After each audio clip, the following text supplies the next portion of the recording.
ourselves the chance just to have a different time. We also know where this season comes to an end, so we thank you for every opportunity we have to celebrate life in the many forms that it comes to us. Open us to it so that we might celebrate resurrection in the here and now. We might help others do the same. And together as a people, we might live more fully. Be with our brothers and sisters right now who are struggling to eat in whatever form that might be it physical, be it spiritual, be it mental. Let them know that there is food out there, and let us who have food offer it in abundance. Be with our brothers and sisters in Europe in particular.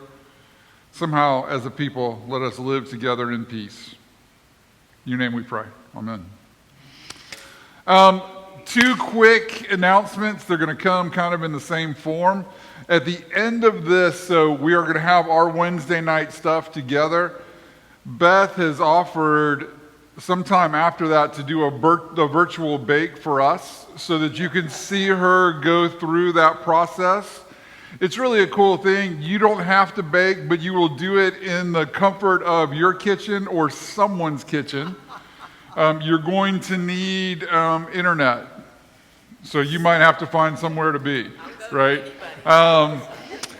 And so you can actually walk through the process if you do that. Obviously, it's not a 3-hour thing. She doesn't, it's getting the stuff together, getting acclimated all the way to the rise, okay? What she's also going to do then is have just a time of conversation with us, where she's going to guide us through some of her thoughts, some of the things that we have picked up on, some of the things that she has picked up on from being with us. Each of the nights that we've met, she has met with us virtually. She just hasn't chosen to comment. And so she and I have communicated afterwards, and she just says the whole thing is surreal. And so we will hear from her, and y'all will get a chance to communicate and talk with her as well. So if you have questions for her, you can either send them to me or you can hold them to that time and then go ahead and reach out and ask her whatever you want. She's incredibly gracious, as you've seen in the reading, and so she'll be very gracious with your question, perhaps more so than I might be. So just that's coming up. I'll give you a date on that. We'll probably just keep a Wednesday night because this has been easy, if that's good for y'all. So if it's not good for anyone, and it obviously hinges on her schedule too, she is in California, so there is a time change. So we have to be mindful of that as well. Any questions about that? Thoughts on that? That's great. Okay. And it's not limited to those of us who are meeting in person, those who are online watching as well. And if there's people that you think might really benefit from it and it might be a good experience, feel free to invite them as well when it happens. And we'll just kind of go from there. Cool? Rebecca? Are there more books available in the office at this time? At this time, we have one more book. How many books do we need? I was just thinking of sending one to my sister so that she'd get interested in participating. Okay. So we have a... But I don't want to take the book. No. Well, we've had that one book since this started. And again, I'm in regular conversation with the author, so we can have more books within a couple of days. So, yeah, we have a book in the office right now. You're welcome to it. Any other questions? Any other comments? All right. So tell me about baking this week. How did it go? It tastes delicious. It tastes delicious. Okay. How about the process? How was it? Who did it? What was it like? Now that you've done it more than once, how does it feel? Paula. I learned that I shouldn't bake it when he's home. Say more about that. Why? The minute it came out of the oven, he says, "Can I have some? I think he ate half the loaf." Yeah, the hot challah again with honey on it, glorious. That is good stuff. So in my house, it tends to go like that too. So, what else? I also did use the canola oil because I was out and I used avocado oil or something before because that's all I had. And but it was lighter. Okay, good. I make French toast with the last part of my bread, but it's a soft bread, so I toasted the toast before I put Those who've gotten to the back of the book, there is a recipe for French toast in the back of the book as well. I'm not a real big French toast person, so we tend not to do that. And in our house, the bread tends to be gone well in advance of ability to turn it into anything else. So, other thoughts on baking this week? Anybody do anything different than they did last week? I did the sixth braid. Okay, the sixth braid, how was that? Well, the way they showed it in my cookbook, because I have the Jewish holiday cookbook, but the way they showed it in that was, until I turned it upside down, it didn't make sense. Okay. Anybody else? Anybody add anything to their bread this week? I put the white chocolate chips in. The white chocolate chips? I put some honey in it too, which was probably not a good idea because I made the world's ugliest loaf because it was sticky when I was trying to braid it. Yeah, so if you add honey or if you add something that's liquid, you've got to change other things as well, right? And that makes it a little bit harder. White chocolate chips, thumbs up. Was it good? Ask the booth. Yeah. In the booth, they were fans, so it's all good, right? Yeah, in my house, the white chocolate chip one is the one that goes first. So that tends to be how it works. The other one I've done the cinnamon apple as well. That one is really cool looking when it comes out. It tastes really, really good. It is hard to do though, because the apple and the cinnamon adds just a whole bunch of moisture and it's sticky and all of that. It's a lot of fun. It is a lot of mess, but it's good. Good. Other thoughts on baking? Those who are doing it, do you have a routine down now? And you kind of know how to do it, you know the flow, everything is good? Not yet. I felt like I regressed, but I don't know what the problem was. You felt like you regressed. Say more about that. What does that mean? How do you regress? Oh, no, it seemed easier the first time for some reason. Okay. That honey might have been the problem. So it seemed easier the first time. Why do you think that was? Maybe I was paying more attention. I don't know. Okay, maybe you were more present, to use one of the words and one of the catchphrases from the book. Okay. And sometimes that happens too, and it's easier to get lost in the stuff that we're doing or the stuff that we have to do, and it's hard sometimes to be present in the moment. Regressed is an interesting word though. This is a spirituality thing. Spirituality is not supposed to regress, but it does though, and sometimes it's easier to be in a spiritual place, in a spiritual movement, and sometimes it's harder. Anybody else? Do you feel like you have a routine down now where it just makes sense? Not yet, huh? Or we're just not baking. Okay. All right. What I know is from the first week, I got a lot of pictures. This past week, I didn't get any. And so it's kind of fun to get them. So if you are baking, feel free to send pictures. And even pictures of the ones that are not necessarily picture worthy, because those are some of the fun ones as well. Yeah. And if I can just add, I'm going to be working on the DVR, and I want to do a circle of everybody's challah bread around the articles. So I'll check with you on whose you have versus the ones I have. And Okay. What's your sixth graded one? I want to see how that goes. Beautiful. The sixth braid's really, really cool. Anyone try a round one? not yet. That's next week. That's her sixth grade. Oh, you Yep, saw that. I've seen it. So Oh, that's right. go ahead and try a round one. There's something cool, and that's an interesting project as well. Let me give you a tip. There's a couple ways to do it. You can take the loaf and roll it all the way out and just do a twirl. That doesn't count. That's not a real round one. Okay? That's the fake round one. That's the round one for Christians who are trying to do a Jewish bread.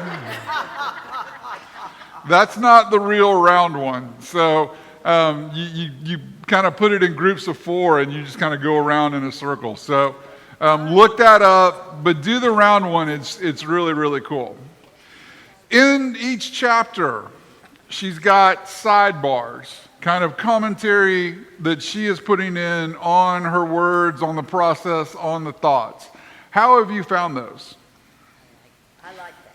Say more about that. Why do you like them?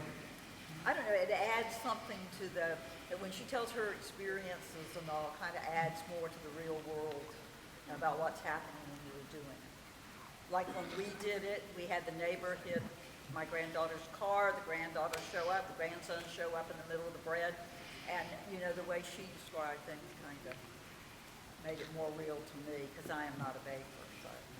Yeah, it adds to the story, right? Right. And it paints it in a different way. And it doesn't take away from, at least to me, I don't know if it did to any of y'all, it doesn't detract from her overarching story. For me, I found the sidebars a way of enhancing what she had written. And in many ways, it actually made more sense, or it answered some of the questions that I was having.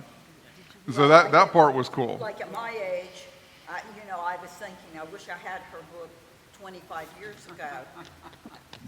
So what would have been the difference if you read the book 25 years ago? Kids, a job, working Right. while you're trying to do all this, all the other activities she had that you would have been doing, whereas being retired, it would be different things also happened external, but they were different than what you would have in the stress of your job. So do you think something like this would have been helpful for you in your psyche 25 years ago? Is that kind of what you're saying? Yeah. And it's interesting to imagine how it would have impacted your home as well, right? Because never in my wildest dreams, never, ever, ever did I imagine my mom and I would bond over baking bread. Not something we ever did. Never in my wildest dreams did I imagine my sons and I would bond over baking bread. I mean, the first time I started doing this, they looked at me like I was on drugs. They're like, what are you doing? You don't bake. And then as it started to get good, it was, when are you baking? It's still not, can we help you bake? No, I was going to ask you. No. There's none of that. There's none of that in my house. Not from Becky, not from Caitlin either. There's none of that. It's just, when is it coming out? So we can eat it. The help, again, I think I said this last week, the help I get is from Clay, who's wanting me to add more chocolate chips to the mixture. That's it. And his deal is, instead of making one chocolate chip loaf, he wants me to make two. So he wants both of mine to be chocolate chip. So but that's the only help I get. So it's interesting to imagine, as you're thinking about 25 years ago when you were in a different stage of your life, something like this would have been helpful. Something like this was there, right? I mean, it may not have been this particular book because she didn't write it 25 years ago. But something like this was there. What makes us not receptive to these things? You mean like when you were 25, your age 25 years ago? Okay. Got it. Yeah, so you wouldn't have been receptive to these teachings, per se. Okay? I think that's a fair statement, right? Rebecca. Some of us were hippies back in the 70s. And so when I was 25, I was baking bread every week because you were trying to do organic, natural, make your own. So I'm going to do the math real quick. 25 years ago was not the 70s. When I was 25. Okay. That would be 40 years. Not sure if you're still not doing the drugs from the 70s, but no. Okay, so But it was a thing. Yeah. People were doing natural foods, and you even didn't want to buy a bag of, processed flour. You wanted to go to Sunseed Co-op and get some fresh ground wheat flour. And and I felt then, and I still feel whenever I make yeast bread, I feel very connected to history and to people all over the world through all of time who have baked bread. I just think it's an amazing, it's human. Yeah. It's what we do. And I think it's interesting for me, right, and some of the other guys in the room, 15 years ago, 10 years ago, I wouldn't have done it because I wouldn't have baked bread. And I think it purely, shake your head, give me the whole whatever. I think it purely would have been a sexist thing. Not that I expected Becky to bake bread. It's just not something I would have done. Hippie men bake bread. Do what? Hippie men bake So maybe hippie men were better, right? But even as I say that out loud, we think about bakers all the time. And in my mind, bakers are men. I know that's not always true, but in my mind, a baker is male. So it's not that I have this idea that it's just women who bake bread. But as I go back to even 10 years ago, and I think I'm fairly enlightened, it's still not something I would have done. So sometimes it's, we're too smart, we know have all the answers, we're not going to waste our time on this. Sometimes it's, we're just stupid and we don't even think about expanding our horizons. Because I promise you, 10 years ago, I would never even have, just on a wild hair, clicked on this book. I just wouldn't have, right? So, and now I'm baking bread all the time. Oh, nice. So yeah, it's a totally different thing. I come from a foodie family, so this was not even for me, but my husband's father was a pastry chef, so men do bake. Oh, no, yeah. But I don't consider this just a process of baking bread. It's a way of getting together with others in community and communications. And I have done this in the past with quilting. She knows about her quilting group and for just playing bridge with ladies on the street. And people getting together is so important. And it's been a missing factor in the last couple of years because of the pandemic. It's been so hard to get together with others. And I think that's so important for us. Yeah, and one of the themes that runs throughout her book is the communal nature of this. I mean, she makes it very clear that she started, baking bread just in her house, but there was still a community for her because even as she's describing that very first time she baked bread, she's talking to her expert friend like 5 times before she even leaves the grocery store. So even though she's doing it by herself, she's still part of a community. And she was keenly aware that she's not just part of that community, but she's also part of the broader Jewish community who this is a central part of Sabbath, right? So she is really clear from the beginning to the end of the book that this is a communal thing, even if you're just doing it by yourself. And there's something beautiful in that because as I told you, the very first time I went to that virtual bake, in my mind, it was just me and a bunch of Jewish women, though I know that's not what it was. But the cool thing about it is no one said, hey, Chris, get off, right? And so instantly, I was now part of this community, even though I didn't know what I was doing. And even though the bread that I was producing at the time, even the boys weren't eating it, right? I mean, so it wasn't, I was not making bread that was community worthy, but I was part of this community, and that's a really important thing. And so for us, we're in a church, and we're reading a book by a Jewish woman who was writing for her community in particular. Part of that community was female, so she was writing for women in particular, but she was also writing for Jewish women as well. And so the beautiful thing about that is one of the things we are doing by reading this book is being guided by voices we wouldn't necessarily be normally guided by. So we are branching out and expanding our community at the same time. Hopefully one of the questions we're asking ourselves then is, what other voice are we missing? And who have we as a body not heard from? And I don't know the answer to that yet because I'm still getting to know us and know the bodies that have shaped us. But what body do we need to be listening to as a church to open up new insights and new thoughts to us? What voices have we not heard enough of yet? It is no coincidence that when I am gone, I get Omar to preach. Because 46 Sundays out of the year, you hear from a white dude. it is good to hear a Latina or a Latino perspective. It's a totally different perspective, even if he is Presbyterian. I mean, what we're doing is opening ourselves to other voices and other contexts, and so we are broadening our communities. And I think that's a really, really important thing. And I think you're dead on, especially in the last 2 years with COVID, when one of the things that we have lost is that sense of being able to be together. Now, I know that in Florida, COVID never existed.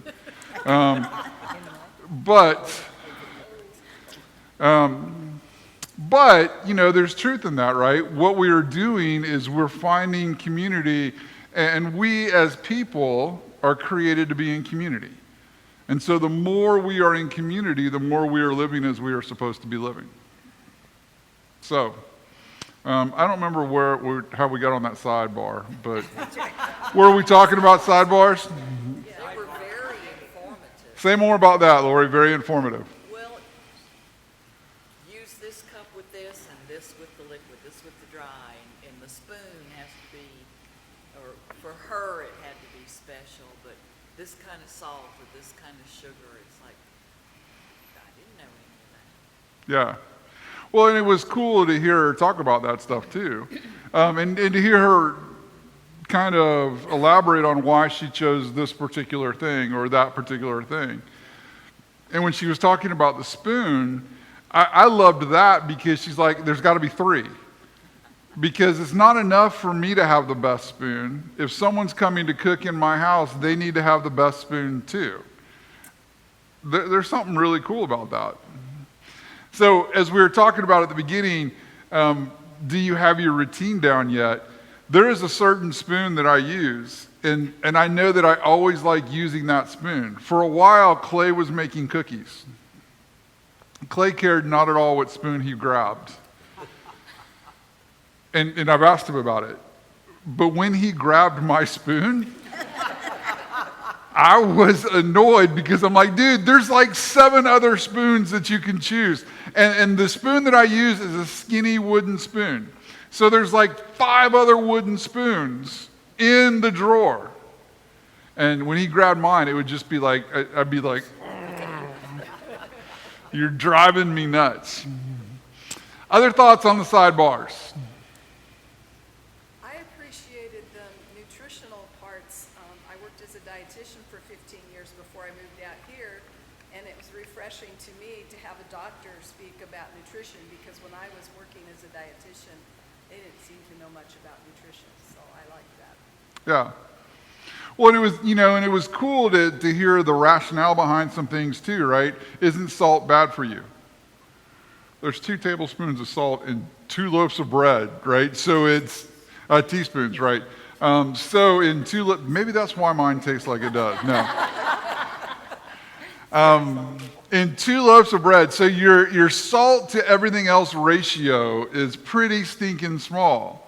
And so it's, part of the thing then is to put stuff in perspective and kind of go from there. Anything else on the sidebars? Okay. 6 ingredients. How do you find that? I thought there would be more. I was shocked that there was only 6. Again, I knew nothing about baking bread. And so the concept of baking bread, and when you see Hollow the first couple of times, it is pretty elaborate. And I have a daughter, and again, I think I'm pretty enlightened, but at no time did I ever braid her hair. So I had never braided anything until I made bread for the very first time. So just the concept of doing all that was kind of overwhelming and scary to me. 6 ingredients, simple. How did you find that? I like that. You liked it. Say more about I that. even I'm not a baker or cook well, and I like that I had at least 4 out of those 6 ingredients. So you were golden. You were set. Well, and that's the beautiful thing, right? And they're not like 6 obscure ingredients. The things that you had in your house. Yes. So when COVID first started, my mom, and I told y'all this, came and stayed with us. Becky and Caitlin were watching the British baking show. Yeah, that's right. One of the things they made was some kind of weird chocolate dessert, and we needed this obscure thing defined. And so I was the only one in the house that was going into places at that point. And so they're sending me to store after store after store, and I'm like, well, what difference does it make if I die getting this stuff, because you're not even going to get a chance to make it? I mean, I was starting to feel the love, right? But one of the cool things about this is these really are simple ingredients. And in most houses, you have them. What were you lacking? I was lacking more the special spoon and what's the plastic thing? Okay. The scraper, whatever. Okay. I Yep. thought, but you know, those Publix things that cut the cakes, they were great for Okay. So you weren't lacking any of the ingredients, as you were lacking some of the fun tools. Okay. Yeah, I mean, other than yeast, was anybody lacking anything? Yeah, I mean, pretty much they are all there. Why do we assume things are harder? Why do we make things harder? We make them harder. Why? No, I just think that's how we always assume it's going. But I bake bread a lot. And one of the things that when we talked about community, we used to do sourdough. Well, if you've ever done sourdough starter, after a while people start running if they see you coming, because you're bringing a couple starter because you don't want to throw it out. But it's amazing how, I mean, we were meeting people all over Brevard County when I was doing the sourdough bread. And it's really funny. We were just talking, and I was just talking to people because a lot of times now I don't even know what happened to some of those people, because after we all stopped giving them stuff. But it's just interesting how any of that stuff does get you in community when you do. Yeah. And again, there's something beautiful about that. When she talks about it being simple, did you believe her? Rebecca, you did. Anna, no. Why? Because why else would somebody, when we got married, give me this gigantic machine to make bread that took up half my kitchen? It must be really hard if you have to buy something that's $250 to make bread. So I thought it was really going to be hard. Okay. So I thought it was simple. And you believed her because you done it, or just because, why would she lie? Because it's the oldest thing in the world. Yep. Women made this so long ago, and they didn't have fancy kitchens, and they didn't have that bread machine. So I trust this. Yeah, so I was doubtful at first, and I think that kind of influenced how I went through the process, Part of it, though, again, stage of life. My kids were younger, we were still doing stuff, we were buying furniture at IKEA, which everyone tells you is so simple and so easy, until you start putting those godforsaken things together. And they weigh a ton. But what's interesting is we just got a bed from Mac from IKEA, and he and I spent 4 hours together yesterday making the bed. I can't tell you the last time we spent 4 hours together doing something like that. So again, going back to community, it was a really cool experience. And it doesn't have to be baking bread. It was something tactile. It's something we were doing together, and we could see progress. And because it's IKEA, the directions are not always easy, or maybe we're just not good with pictures. We saw a lot of failure, and we could laugh at each other and then start back over again and make sure and it was just a really neat process. But they tell you it is simple. She tells you it is simple. And at least for me, there was a little bit of doubt at first going, I'm not so sure it's simple. Especially as everything went into it, the braiding and things like that. In teaching, it was always quite evident when we had a project, it had to be a final product to make it worthwhile and relevant. If you're just exercising, it's not the same. But the process is good, but you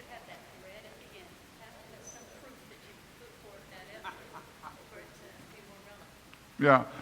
So the final project, there is a carrot at the end of this, but is the final project the bread? Yeah, I mean, it is the vehicle that gets you to a different place. And the cool thing about this, hey, you too.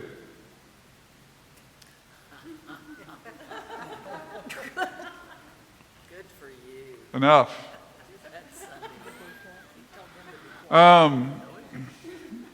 Yeah, so is the final project is not necessarily the bread.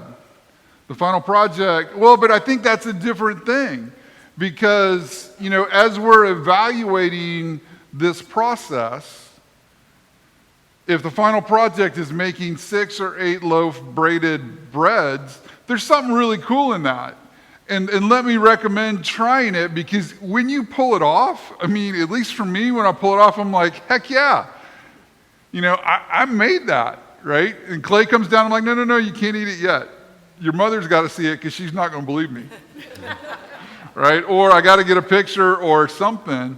And so I think, but part of it is there is a final project in the moment, but it's not the final project. And the question is, what does the final project become? Fellowship, certainly, right? And trust. Trust. Say more about that. Well, you trust yourself that you can handle this, but you trust the process, you trust the ingredients, you trust that the yeast will bring life. So it's the fellowship, it's your self-confidence, it's peace, it's trust, some really good things that we should nurture in our lives. Yeah. And it'd be really, really cool to think about ways we can foster more of these things. Because these are kingdom things. I mean, community is a kingdom thing. Peace is a kingdom thing. Mission is a kingdom thing.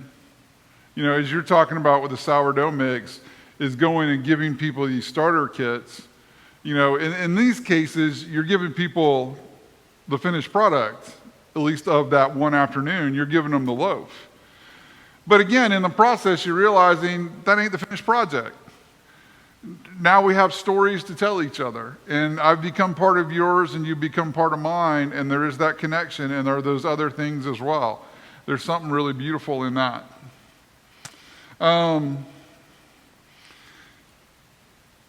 She talks in here about having, just during the mix and all that, having a few moments of nothing going on but just to think and to watch.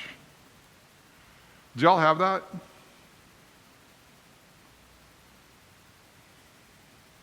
Okay. I always have that when I'm baking. I love that feeling of just, and knowing that it's going to be something wonderful for the family that you're going to serve it to, and I'm always amazed the way my husband cooks, and he does more of the cooking than I do. But he's often angry in the kitchen. He makes a mistake, and you hear bad words, and I'm thinking, how does that happen? Because when I go into the kitchen, this joy and this just, I become very, she calls it being present. That's easy for me, and it's just it's my thing. But other people cook for the, to make it something I can eat, I guess, and they get angry when it doesn't work well. Yeah, it's interesting to watch people and to see what happens. And it's interesting to realize that there's an art to the whole process.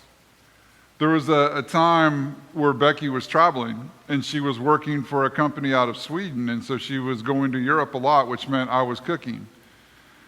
And there was great pressure. It was self-imposed, though my kids would comment as well, if I didn't have everything ready at the same time. And that is hard, and there is a skill to that, and I did not have it. Because something took longer, and then we were eating something hot and something cold. And it didn't really feel like a meal. It just felt like something to endure and survive and get through.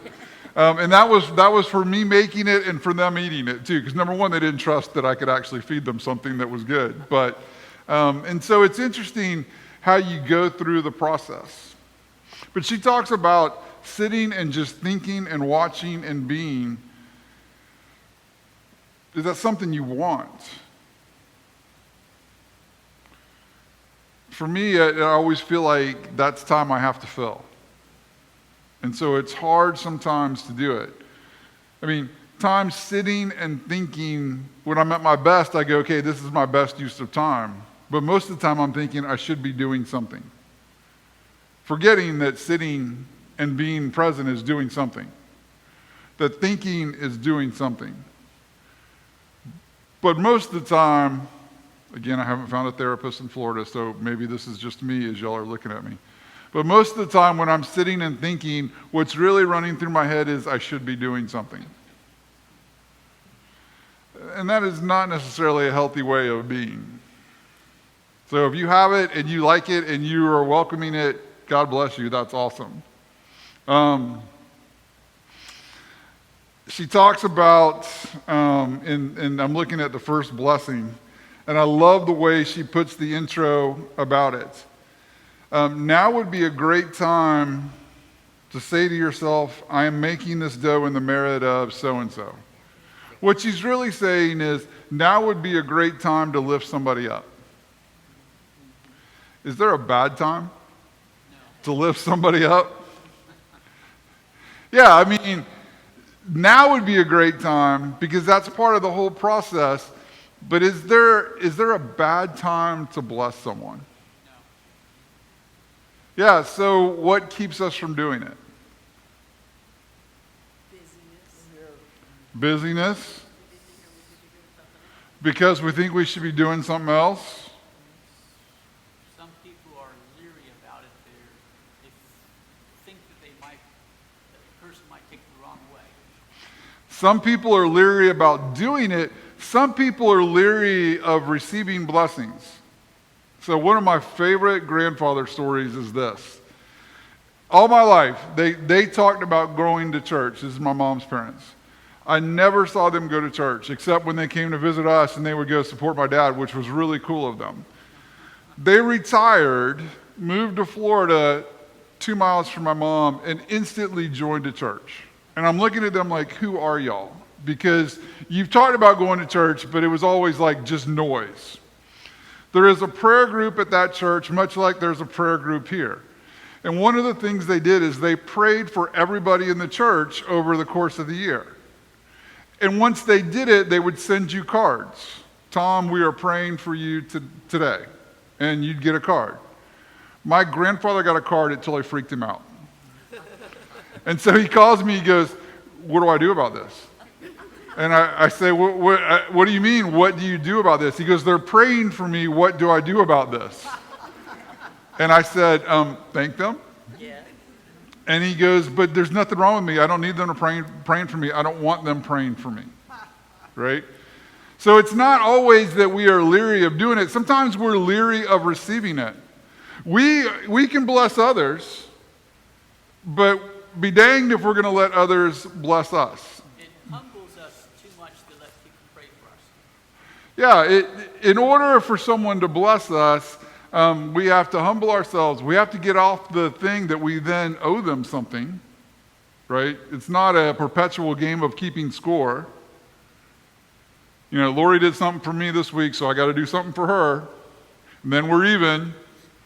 And then, you know, we can be in relationship however we want going forward, right? But it's what you said earlier, he said, there's nothing wrong with me. Right. Yeah. So you're admitting that there is something wrong with you if you allow them to pray. Yeah. Well, yeah, and he wasn't willing to do that. And so I think what he ended up doing was contacting the prayer group and saying, don't pray for me anymore. And so what I'm sure they did is they prayed for him and just didn't tell him they were praying for him. And then they steered clear of him because he was this grumpy, crotchety old man, which the irony was he was anything but. But, I mean, optically, that's the message he said. But again, you know, part of part of the hard thing for many people is to let others bless them. It is to receive blessing. And so think about that as we're talking about the end project being community, perhaps, or peace. Another word for that is reconciliation. Kingdom stuff, right? If we're not willing to let others bless us, then we're really not willing to fully be in relationship with them. And again, that's a hard thing because in our minds, that's not what we're saying, but that really is what we're saying. That for whatever reason, this is a boundary. So just be thinking about that. The way she ends this chapter cracks me up. Page 105, when she's talking about making bread in the merit of herself, of her son. She says his name out loud, and her comment is, I hope no one saw me talking to myself out loud and heard that, right? Can y'all relate? Yeah. Well, Judy, you're talking to yourself out loud all the time, so. So does that mean we I do do or don't? all the time. I know it. I talk to myself all the time, and I was told by one of my patients when I first started working, it's okay if you talk to yourself, it's okay if you disagree with yourself after that, but then no more. You can't disagree again. Then you're in trouble. So you can disagree once, but not twice with yourself? Yeah, that's what I was told. So those who have been making or those who have made before, one of my favorite chapters in this book is the way she talks about yeast. And the way she talks about it coming alive. The fertilization is kind of the subtitle of that. We talked about it a little bit last week. Is that, if you're baking, is that something you just sit in that moment and watch that kind of science explosion take shape? It's just hard not to be, at least for me still, even seeing it, it's hard not to be excited. I don't know if y'all feel excitement. It's hard not to be nervous. Because in my mind, the change happens immediately. But I don't know how it happens in your kitchen. But it's usually about 4 minutes in, 5 minutes in, that I look and I say, okay, now I can see the different stuff. And then it's, 9 and 10 minutes in that I'm like, did I use the right glass? Because now is the mixture going to go over the glass, right? So it starts with a little bit of anxiety, but that anxiety is based in hope. Anybody else have that feeling? I feel like a sermon's coming. But it is. I mean, the whole thing is kind of a lesson, right? I mean, there's different forms of anxiety, and at least for me in my mind, anxiety is given a negative connotation. But as I'm putting the yeast and I'm putting the water in it, I am anxious every time, but it's an anxiety based out of hope because I want to see it. And I will stir and stir and stir, and then for a while I'll just stop stirring and I'll watch it rise. And there's just something just awesome about that process. So this is like, I don't know how to make this parallel, but what you just said, basically, when I was reading that, I used to teach swim lessons. And so the anxiety of teaching a child how to swim, how not to drown, basically, going through those steps, and then seeing them get it. Yes. That's that wonderment of like the anxiety of getting there, teaching them that step, and then getting them to that where they can swim and they have the confidence and stuff like that. But when you said like hope you didn't mess it up or you hope you didn't, it's like I don't remember learning to swim. I just remember being able to. So obviously there are steps. So for me, it happens overnight. It happens instantaneously. Like I don't understand why you can't swim. But teaching the kids to swim, going from watching a child struggle in the water to all those steps that you put in place, and then having that confidence, and then stepping back and being like, with the way you did. Yeah. So. Yeah. Yeah, and what's weird, at least for me, is the thoughts are exactly the same in that. Because, I mean, it's almost like the yeast takes on its own personhood. And there's a sense of awe and wonderment, and I'm like, look at what you just did. So it was the very first time in my life I've ever done what I guess it's called proofing the yeast. Is that what it's called? And the first thing that came out Well, was, it's not proofing the yeast, it's proofing the dough. okay, well, whatever it's called when the yeast finally comes alive and Yeah. it starts to froth and all that. And at first, I got really excited, and then all of a sudden I thought of the sea monkeys when I was little, and they came to life, and I was excited, and then I thought, oh no, I killed them all. So I was like, it's gonna die right here in front of me. So, yeah, it was a lot of up and downs on that. It's such a weird thing for me to get excited about. Is it not, though? But there's something really cool about it. I mean, again, who did you think a month ago you'd be excited about yeast growing in a cup or in something on your kitchen table, right? Did you think you'd be excited about watching bread rise and figuring out best ways to do it?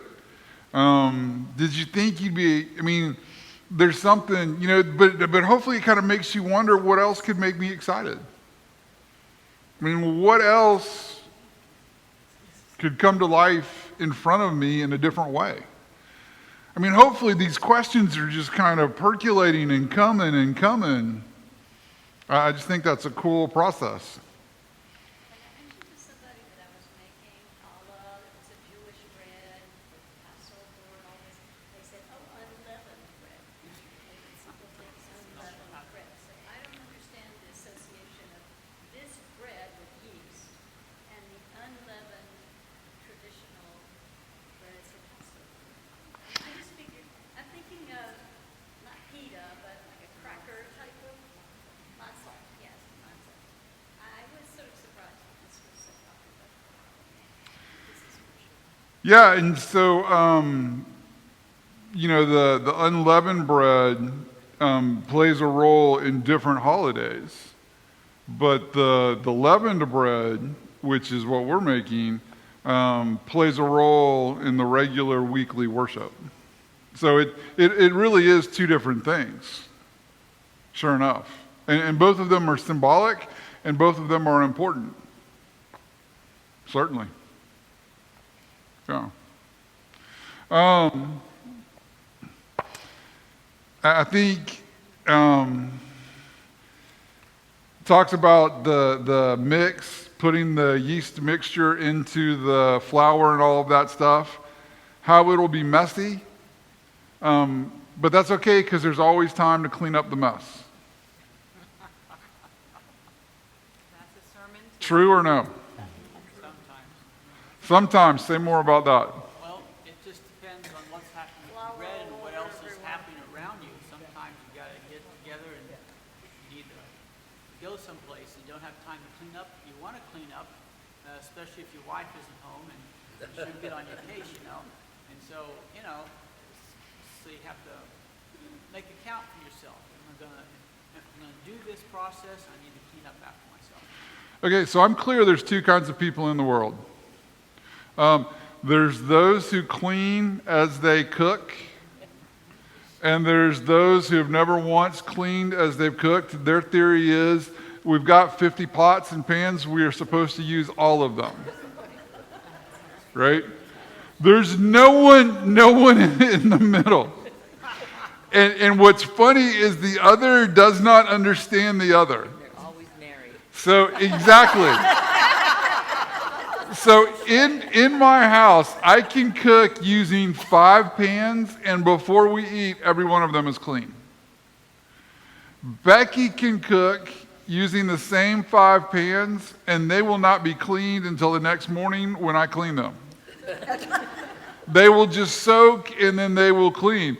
And neither one of us, I mean, both of us look at each other like, what are you doing? You're doing it wrong. And it's just funny to me because I don't think there's anyone in the middle. I think you either clean as you cook, or you assume somehow the cleaning angels will come and it will just magically disappear. And that's okay in my house because we have dogs, and sometimes the cleaning The cleaning angels have 4 feet, and that works too, right? So, and they're thrilled when that happens as well. When we're talking about bread, there is always time to clean up the mess. But that's not always the case in other things, right? And so part of the question, and as we think about community being important in this book, is, are we cleaning up our messes, or do we just assume there'll be time tomorrow to clean them up? And then, of course, there's something to do tomorrow, and so we'll wait till tomorrow's tomorrow. And then tomorrow's tomorrow.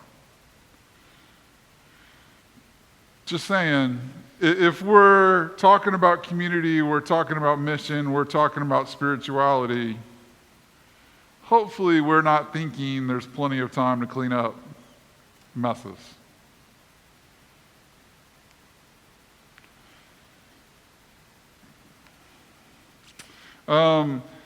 In the second big mix, Well, one more second. So she has all these really cool little pithy statements throughout there, and on the messy one, it was kind of like, life is messy, and we muddle through it, and sometimes we do the best we can do is do the best we can do and just hope to get through it for the next day.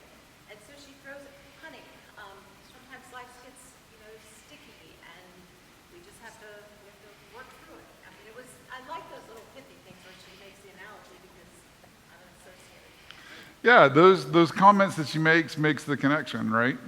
Mick, I don't remember the sentence that resonated with you last week, but my favorite sentence in the whole book is on page 104, where she says, "I need for my needs."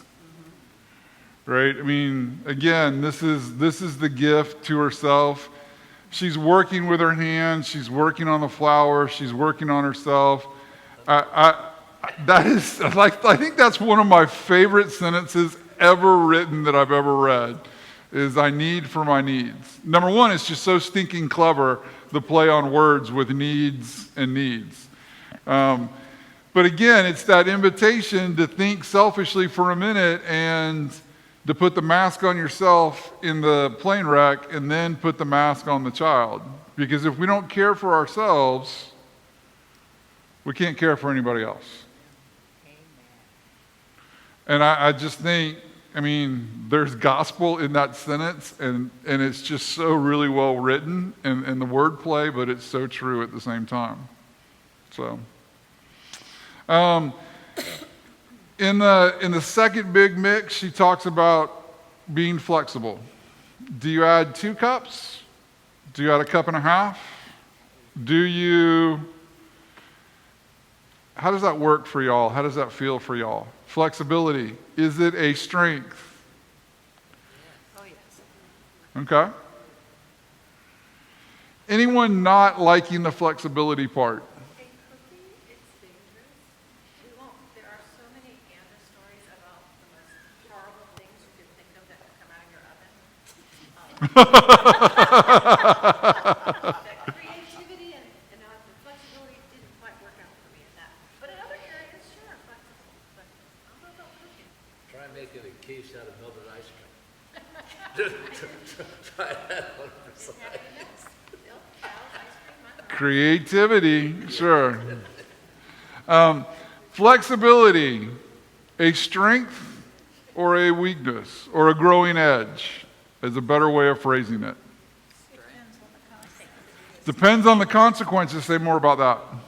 Well, if you can be flexible if the risk level is low, Okay. but if the risk level is high, then to be flexible, to vary too far from the norm, is greater possibilities for Yeah. going wrong. There's a part of it, going back to the yeast, that's scary, because who knows what's going to come. But there's a part of it at the same time that's exciting, because who knows what's going to come. And will the flexibility work? Or do you need to rein it back in and be rigid and take control? But see, here again, if you are, if your budget is small, and that 4 cups of flour is a pricey item, then the risk becomes high and the flexibility becomes low. It all depends on where you sit.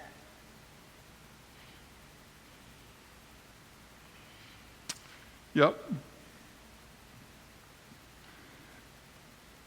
Again, is it something, how would you rate it, flexibility?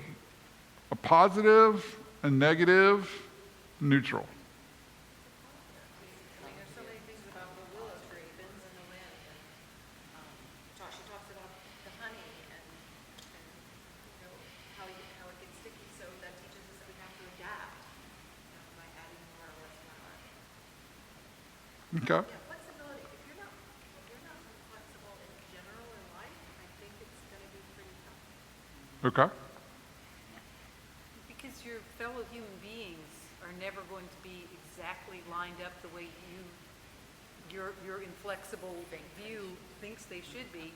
It's just, it never works. So somebody has to be flexible, and that's a strength in any group or any relationship. Doesn't mean that you give up your values. It just means that you recognize that life is waves and, it's a ride. It's been a really interesting thing for me this year to learn about Riverside. Because one of the things that is true of churches is that there tends to be these like sacred cows that people don't really talk about. And so, something, don't mess with this. And so what's really interesting is I haven't really found that here yet, as y'all are looking at me. And so it's interesting that, and I don't know where it came from, right? I don't know if that's something that started, and it's just been part of our culture from the beginning. But in a year, and Becky and I have talked about it, what I have found is a body that is extremely flexible and extremely willing and open and excited, I think, to try different things or to think about different things. And so it's interesting because that's not true of a lot of, I can only speak of churches. I don't know about mosques or synagogues or things like that. But as I talk to peers, they have other stories that I don't have. And so I've been blessed to serve flexible churches. But even among those, y'all have a degree of elasticity that's really, really cool because it means a lot of things are viable. We've learned. Well, but I was going to say, I think there is truth to that you have learned. And it'd be interesting to trace and to be a fly on the wall as those learnings took place. Because at some point it became part of the culture. And perhaps those who have been here long can actually pinpoint, here's where we learned we had better be flexible. Or you just kind of go, yeah, we've just kind of evolved. Maybe the inflexible people moved on or left. But then again, My experience talking to people is they do not move on. What they do is they become even less flexible. I think flexibility is growing. It's a growing process. Yeah. And it can be a painful process, but it can be a really exciting process at the same time. And those are not always mutually exclusive. Sometimes with the pain comes, it tends to be a little bit later, great learnings that are very edifying, right? In the church we call them resurrection. I would think part of that would be the diversity of the church, because no one's been here, most of us, 50 years to establish the things you're talking about. Most here you have people coming in from the outside that live in New York or New Jersey or someplace else. So, Saw the light and got out of the north. Yes. you know what I'm saying? It's just you have to be flexible with that kind of a structure. Otherwise, I think you'd be doomed for failure for sure. Sure. Yeah. Years ago. Going back to tying into what Anna was saying about just the little comments that she adds to her life, as she's talking about the water and making bread for the very first time, she realized that what she was struggling with was flour. And as she was asking wrong question after wrong question after wrong question, she was getting the wrong answers. Right? I mean, one of the truths of life is no matter how good our questions are, if they are the wrong questions, we're not going to get the right answers, right? So as we're asking questions, and I think questions are vitally important, let's make sure we're asking the right questions. That way we can move forward. She had a great analogy on that one with the woman with all of her vitamins. And Yes. why isn't this stuff working for me? I love that. Yeah. It's such a great visual. Well, and that one hit home for me too, because my entire life, if some is good, more is better, right? I mean, so if some ice cream is good, a whole pint. Yes. But you can take that to the extreme. So if some vitamin C is good, well then I'm just going to eat oranges all day long, right? I mean, you like anything else, you can take it to the extreme, and I think you're right. I mean, the insight she offered in that regard was beautiful. She was taking this thing that was good for herself, and she had turned it into something else. Yeah. What else for the good of the cause? What else have we not talked about tonight that we need to talk about?